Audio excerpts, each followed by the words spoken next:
Hey, what's up, my little Tattle Tells? What's up, Sussex squad? Listen, sit down and talk. They finally done it, right? The Queen passed away. Now, listen, out of respect for people that love that colonizer, at least the chief of a colonizing state, we'll look past that. But we were waiting for the other shoe to drop. What was the shoe? The shoe of pettiness. We saw little bits and pieces. We saw Meghan being bullied by the British public. We saw Sophie. You know what cracks me up about Sophie? Sophie is the least relevant, least interesting one to look at. And Camilla's in the same room, right? We saw Sophie, we saw Camilla, we saw Kate, Mean Girl.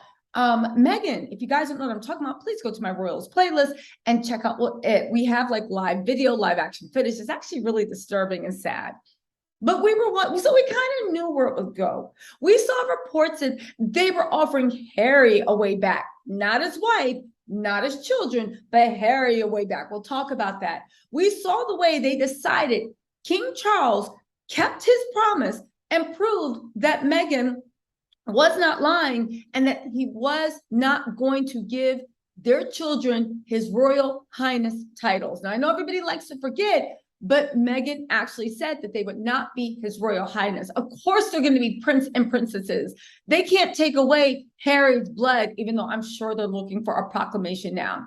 This is one of the first things that Charles decided to do when he was king, was take away his grandchildren's, direct grandchildren's, the 6th and 7th in line to the throne, take away their royal life, right? We saw him strip Harry of his military patronages and wouldn't let him wear the uniform to the funeral, only to end up looking like his bodyguard. We saw that.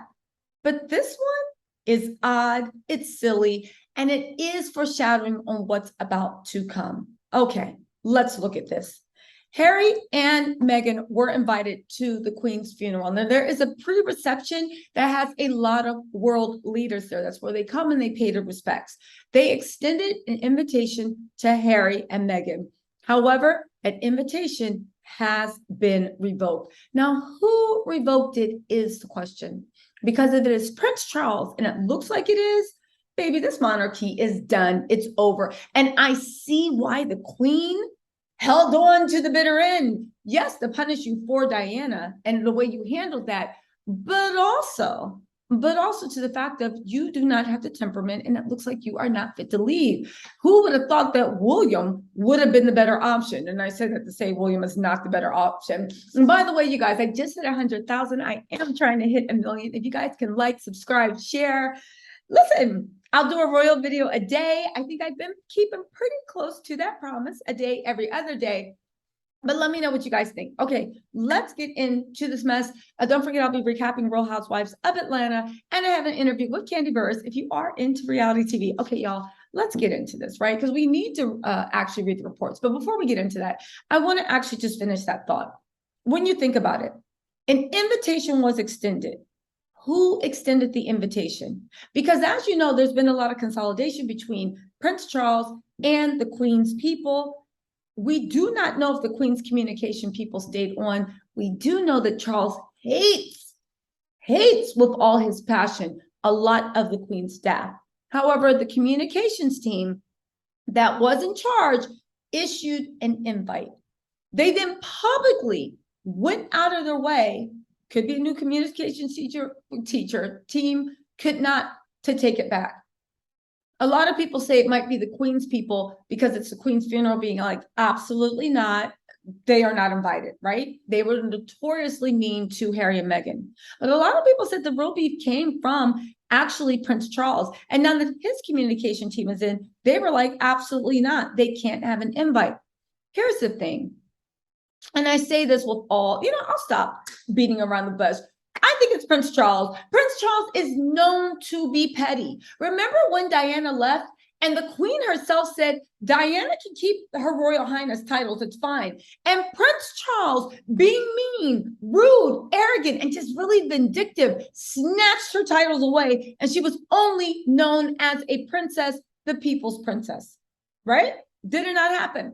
Let's look at Prince Charles.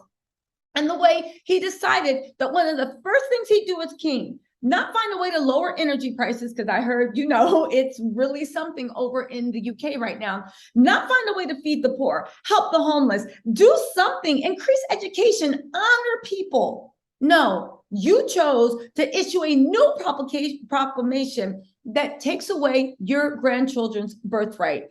Okay, it's more. Let's look at Edward, Sophie. I know they're trash, but let's just look at it. That's the king's brother. Edward wanted to take on one of not Prince Charles, Prince Philip's kingdoms, dukedoms, earldoms, whatever it is.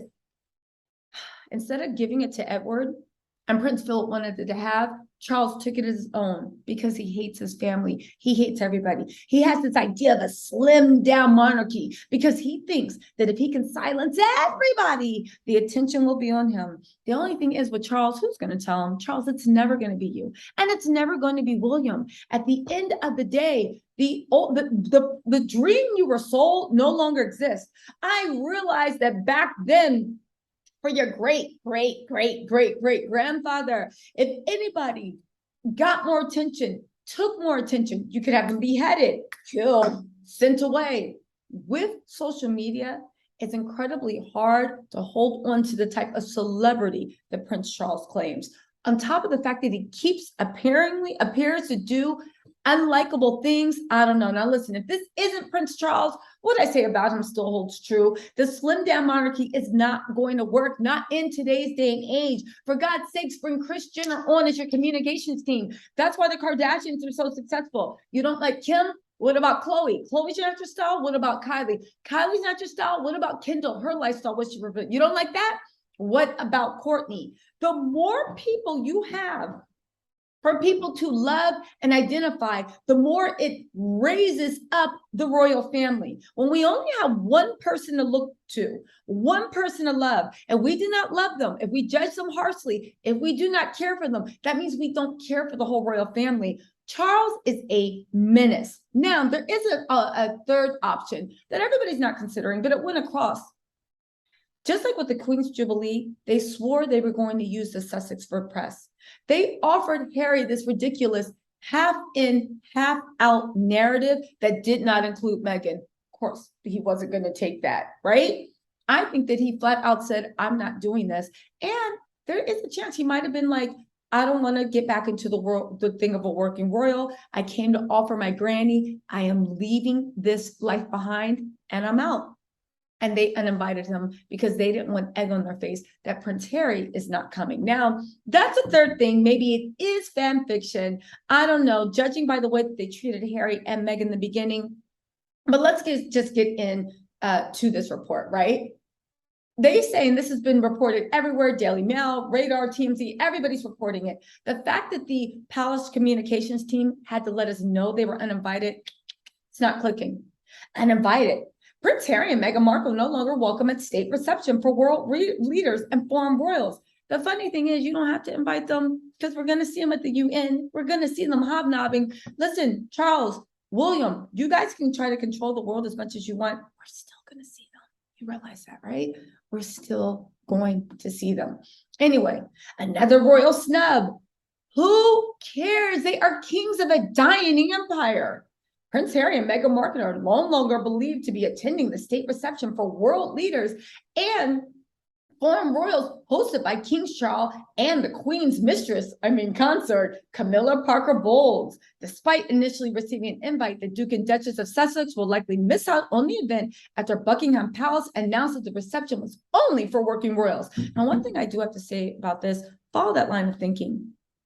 You disinvited your own son to his grandmother's funeral because you were afraid that in a room full of other dignitaries and royals, your title was not enough to pull attention. You're afraid Markle is going to walk in looking like you, looking like love, looking like my husband still touches me, right?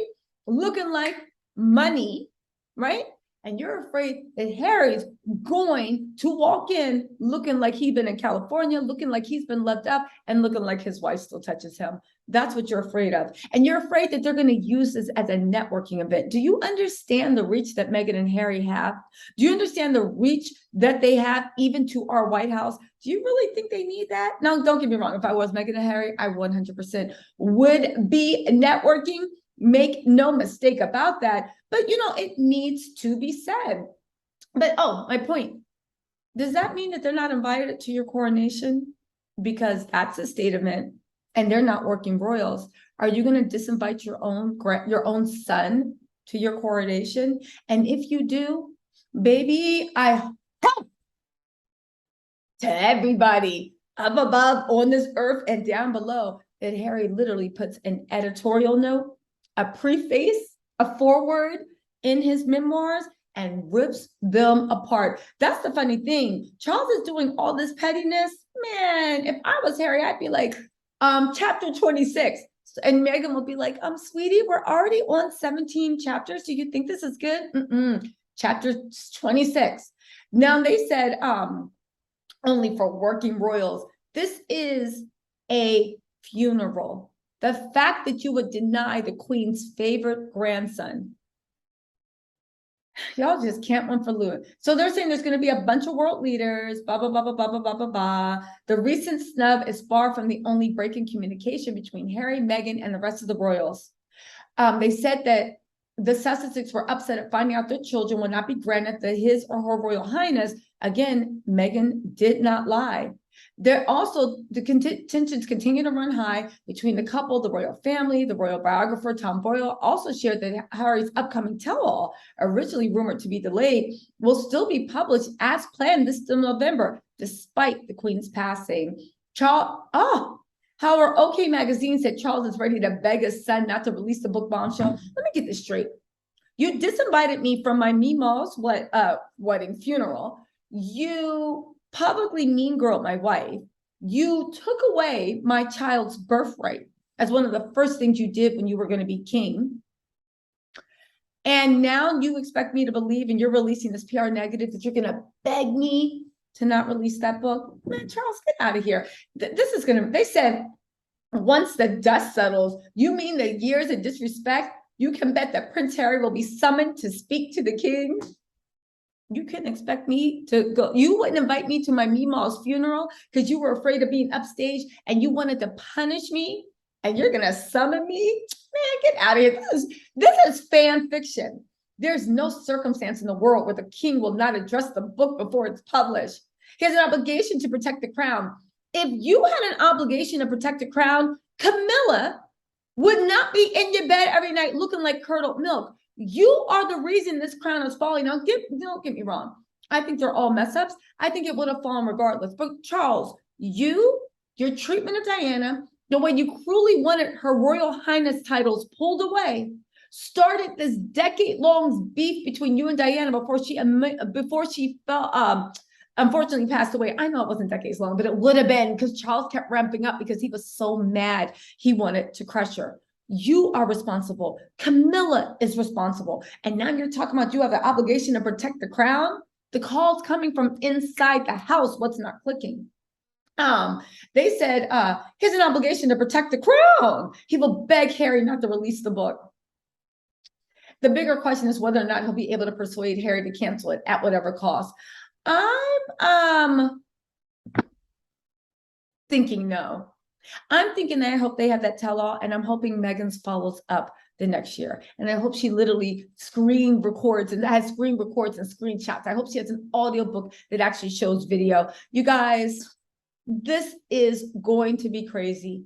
Harry and Meghan are going to win. They're already winning. Look who they're up against. A bunch of mean, racist colonizers who can't even get it together. Y'all, I'll say one thing. They are a formidable. What's better than having a formidable enemy that you're winning against? Having that formidable enemy be stupid that you will continue to win against. Anyway, my little Tattle Tells, let me know what you think in the comments, and I will talk to you later. Bye.